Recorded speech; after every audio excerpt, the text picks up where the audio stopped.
Adilabad, Karimnagar, Nizamabad, Medak graduate MLC స్థానంలో BJP అభ్యర్థి అంజిరెడ్డి విజయం సాధించారు.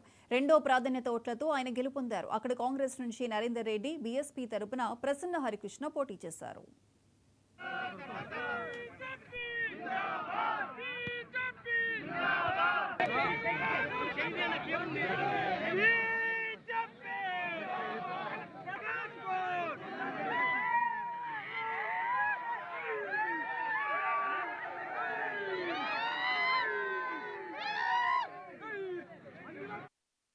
ఎమ్మెల్సీ ఎన్నికల్లో కాంగ్రెస్ ఎన్ని కుట్రలు చేసినా బీజేపీ విజయాన్ని అడ్డుకోలేకపోయిందని కేంద్ర మంత్రి బండి సంజయ్ అన్నారు.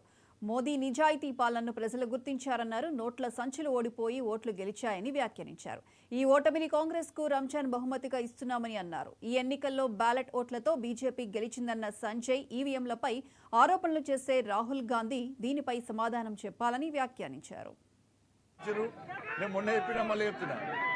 ఇండియా పాకిస్తాన్ మ్యాచ్ అయింది, భారత్ గెలిచింది, విజయం సాధించినాం.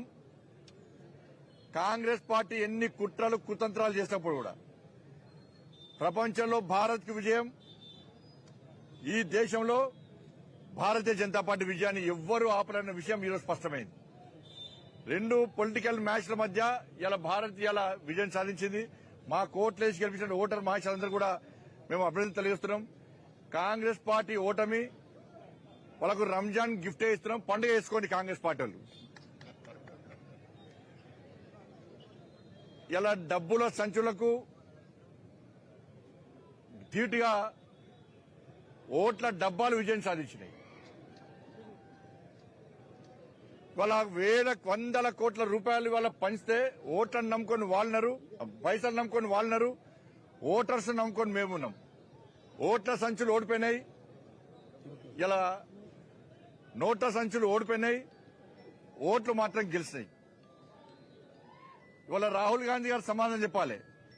ఈవీఎంలలో స్కామ్ జరుగుతున్నది, భారతీయ జనతా పార్టీ ఇది చేస్తుంది అది చేస్తుంది మాట్లాడే రాహుల్ గాంధీ గారు ఈ రోజు తెలంగాణలో జరిగినటువంటి శాసన మండలి ఎన్నికల్లో బ్యాలెట్ ద్వారా భారతీయ జనతా పార్టీ నరేంద్ర మోడీ గారి నాయకత్వంలో గెలిచినాం. బ్యాలెట్ ద్వారా గెలిచినాం. దీనికి కాంగ్రెస్ పార్టీ ఏమి సమాధానం చెప్తో స్పష్టం చేయాలి. బ్యాలెట్ ద్వారా నరేంద్ర మోడీ గారు గెలిచింది కదా.